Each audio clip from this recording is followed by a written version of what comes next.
રાધનપુરમાં જામ્યો વરસાદી માહોલ। સવારથી વાદળછાયા વાતાવરણ વચ્ચે વરસાદ વરસ્યો। બપોર પછી વરસાદી ઝાપટા વરસતા વિસ્તારમાં ઠંડક છવાઈ ગઈ। મુખ્ય માર્ગો અને બજાર વિસ્તારોમાં પાણી ભરાતા અવરજવર અને વાહન ચાલકોને મુશ્કેલી। રાધનપુરમાં વરસાદી પાણીનો યોગ્ય નિકાલ ન હોવાને કારણે તકલીફો વધી। સ્વચ્છતા અને પાણી નિકાલનો અભાવ નાગરિકો માટે મુશ્કેલી સર્જી રહ્યો છે, તો બીજી તરફ ખેતીવાડી માટે લાભદાયી વરસાદથી ખેડૂત વર્ગમાં ઉત્સાહ જોવા મળ્યો।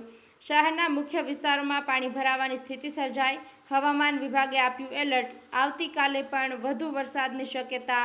વીજળી સાથે ગાજવીજની પણ આગાહી। નીચાણવાળા વિસ્તારોમાં પાણી ભરાવાનો સિલસિલો યથાવત, તો બીજી તરફ વરસાદી ખેડૂતોના ચહેરા પર ખુશી છવાઈ। અનિલ રામાનુજ, રાધનપુર।